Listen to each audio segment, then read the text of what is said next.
Hey guys, welcome back to another video, and in today's video we're going to be talking about the one lens that I cannot live without as a landscape photographer.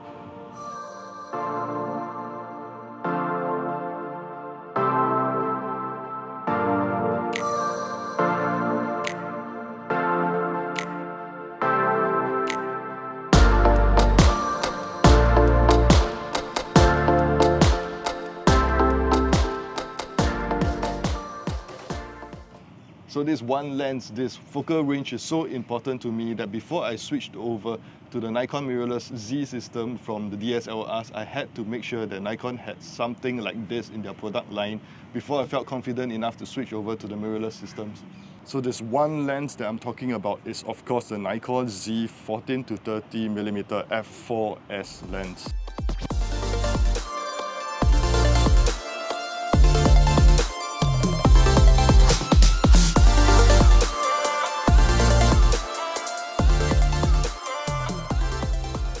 So exactly what makes this lens so special.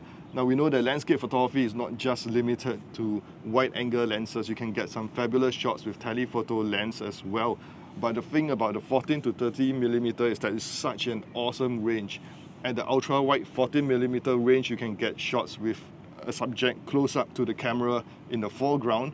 And then if you feel like you need a little more extra reach, you can always zoom into the 30mm end just to get the mountains in the distance or the buildings a little bit closer towards you.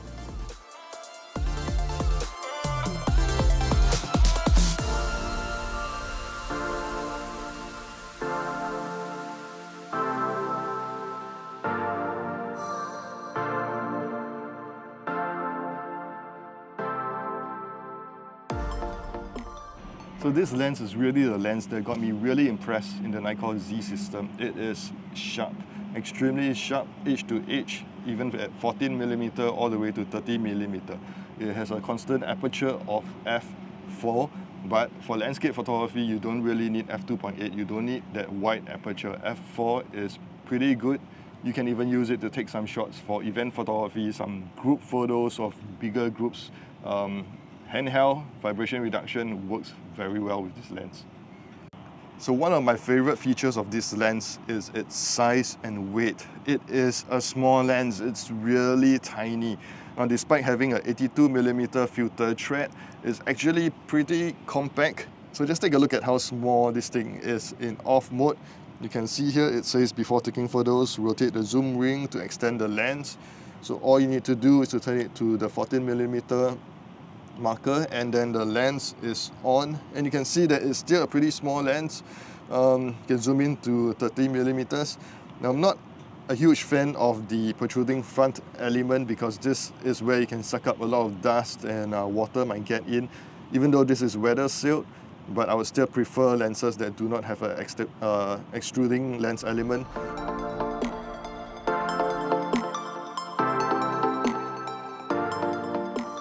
So the downfall of ultra-wide angle lenses is that there is usually a lot of barrel distortion, especially at the 14mm end. Now this lens, it does have a little bit of distortion, as you can see from the back of my screen, but it seems to handle it really well. And once you load it into Adobe Lightroom, Adobe's built-in camera profile seems to have taken care of that pretty well.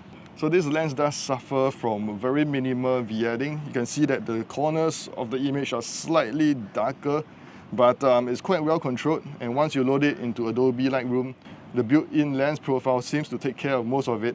In my opinion, it's very well controlled and it's very well taken care of. So if you're into landscapes with that large foreground element in front leading to a beautiful background behind, minimum focusing distance is an important lens feature. This lens focuses as close as 11 inches across its entire focal length. So just in case you need yet another reason to get this lens, look at the front element of this lens. For this 14mm ultra wide angle lens, there is no bulging lens element right at the tip of it. What this means is that it can fit square filters. You do not need to purchase those huge extra large filters just to fit this lens. So here you can see my Nisi V6 filters. This are for 82mm filter thread lenses. It goes right on. So the reason why this is a big deal for me is that for cameras such as the Nikon Z8 or the Z7 II, they have excellent dynamic range. And if you don't want to mess around with luminosity masking or high dynamic range photos, all you need to do is get a filter system like this, and you can get images with extremely high dynamic range all in one frame.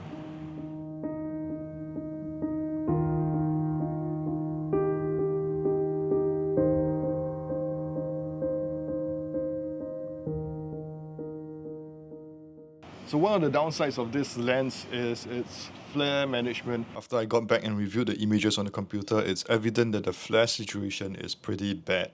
Given you probably wouldn't be shooting directly in the blazing sun like this, it does feel like this is one area that needs improvement. You can see here around the sun star that there's quite a lot of artifacts introduced by shooting directly into the sun. Here's another image showing how the flare appears when you're shooting directly at the sun.